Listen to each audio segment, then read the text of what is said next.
A word from the Rebbe on this week's Parsha, Parshas Beshalach.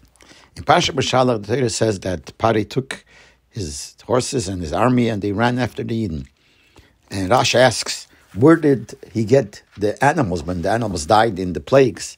And Rashi says that it came from the more religious people who listened to Hashem and they put away their animals when the Makkahs came and they didn't die, and therefore he took from them. And the Rashi finishes off, from here Reb Shimon says, Teiv shebegoyim hareg, the best of the nations you should kill. Teiv shebenechoshim retzeitzes meichei, the best among snakes, smash his brain. And the Rebbe asks many kashas on this, and one of the kashas he asks, why by the snake, Rashi uses the lotion, smash his brain. Should have said smash his head, why you smash his brain? And the Rebbe goes in to explain it according to Pshat. But then the Rebbe then explains it in Ruchnius, in Avodas Hashem. It says in Zohar that the snake represents the Yetzer Hara. And sometimes you have a Teif Shebenechoshim, a good snake, which means a Yetzer Hara, which looks good. And the Rebbe calls him Afrumer Yetzer Hara, a religious Yetzer Hara. And the Yetzer Hara comes and says, I want to make peace with the Yetzer Teif. Let's make a compromise. I'm going to not bother you, let you learn Torah and do mitzvahs when you have to learn Torah. You have to do mitzvahs.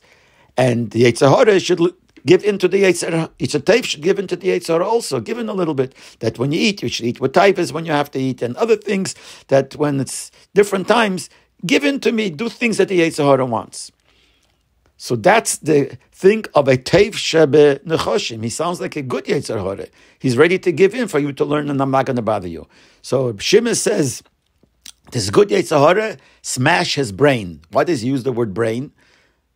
Because you can't make peace with the Yetzer Hara. He's a snake, and the snake is very sly, and he hates you, no matter what he looks like, what impression he makes.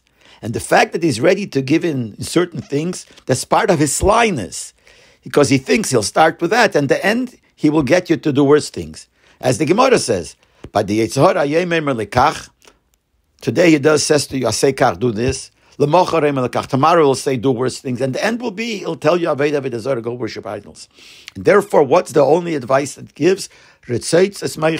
Smash the brain. The brain represents the slyness that he has in his head. So it's telling you, don't accept these compromises from the Yetzer Hara. He's just being sly. Smash his brain and don't give in to anything. That's one Ruchnisdike lesson we take from this Rashi. Then the Rebbe says another word. We all know the Pshat. It says, Yigia kapecha keseichal.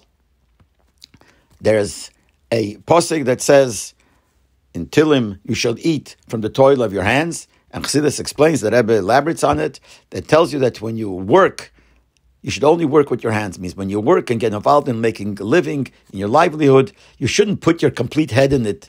No, you should do with seichel, but that's not where your head should be. Your head should be in Torah. You work with your hands. You work with the outer keiches you have, but not with the main keich of the head. That's what the pasuk says. If you will do that, it'll be very good. And that's what it means. Smash his brain. The snake is the Yetzer Hara.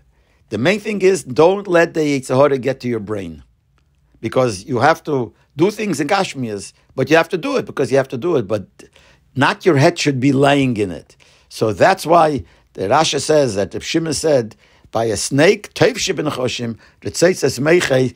the brain, don't let the brain of the Yetzer Hara get to you. And as we find the famous story, the Rebbe Rashab, that he had a chassid who was a Chassidish Yid, and he learned Chassidus, but then he went into the business of selling boots, kaloshin. And he got so involved that he came to Yechidus to the Rebbe Rashab and he asked him all kinds of questions about his business. So the Rebbe Rashab said to him, I heard of putting feet in boots, feet in kaloshin. To put your head in kaloshin, I never heard. And you put your whole head into this. He got the message and obviously he changed. But that's what we say here. Come to the nochash, to the snake, to the Yetzer Hara, smash his brain, don't let the brain get to you. Your brain should be in holy things, and only your superficial outward keiches should be involved in your gashmias.